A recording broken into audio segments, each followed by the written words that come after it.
So I'm talking about revitalising blokes tonight. And the thing that I wanted to bring to your attention is that blokes often don't get as much of a look in around this area of... What's that? Yes. Blokes often don't get a look in as closely as we would like around revitalising ourselves. There tends to be a perception that we're all sorted. Actually what's happening, I think, for a lot of us is we're just surviving rather than thriving. And the problem with surviving rather than thriving as a bloke, speaking for myself, is that there's a way that my life can flatline, can seem pretty ordinary, or seem like there's something that I'm reaching towards that I want to get to that I haven't been able to quite reach.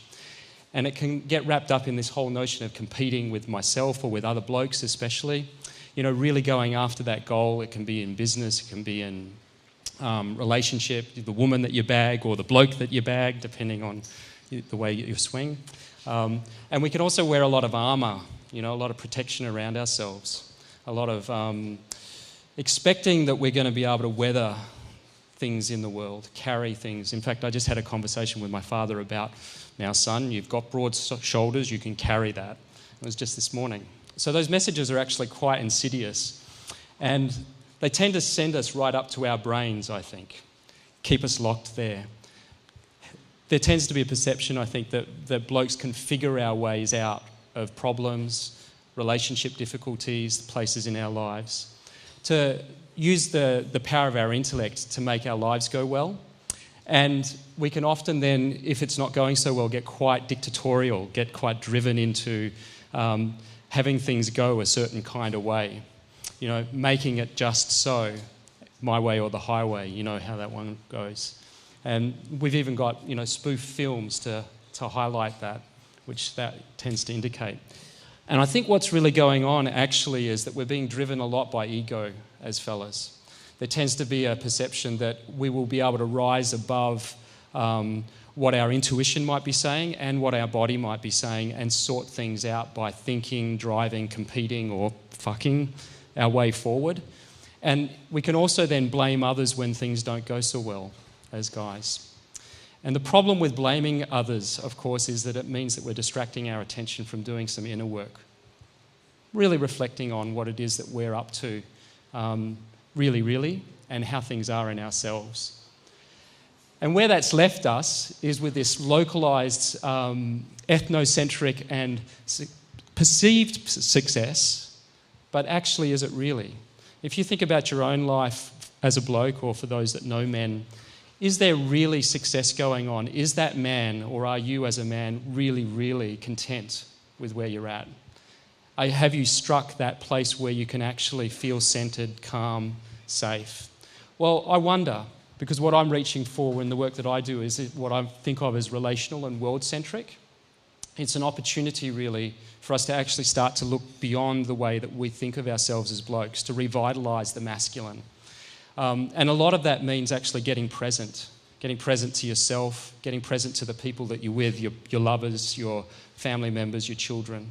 Actually really taking time, which I struggle with, you know, admittedly. I stand up here being fully aware that it's something that I struggle with.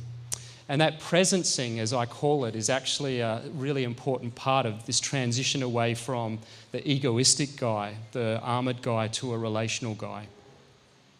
And it also means actually honouring both the masculine and the feminine in the self. And I think this is true for both men and women, actually, that there's a bit of both in all of us. And it can be kind of hard because, you know, what, does that mean that I'm gay? Or, you know, that whole thing that comes up for blokes. Maybe not so intense here in a place like Fremantle.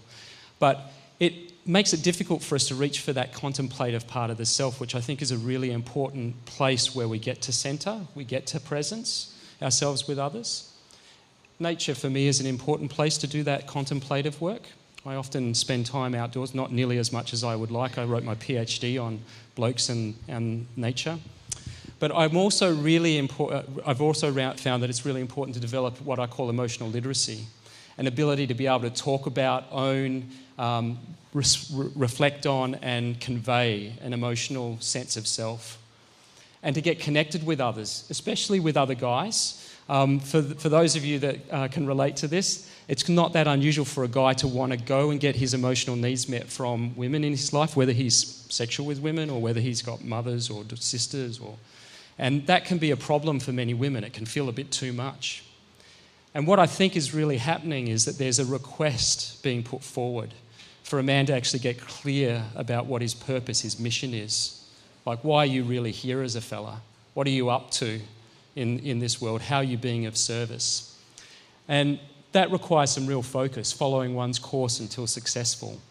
And doing that in a way that's actually centred, that's actually calm, that's actually congruent. And when I talk about congruency in my work, it's actually lining up head with heart and intuition, developing integrity, being your word, doing what it is that you say you're going to do, which I actually really forced myself through to get here tonight. Some of you would know.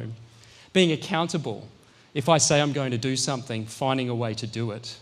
I said I was going to be here tonight. I found a way. It was not easy for me, and I'm sure that there are places in our lives where we struggle, where we push up against things. Life happens. Difficulties are presented to us. What I'm actually about in the work that I do is making it possible for men to be warriors, absolutely, but warriors with heart, not with armour covering us up, and to support men to age gracefully, to step into their eldering in a way that is of service to the community, and that's the work that I do to revitalise. So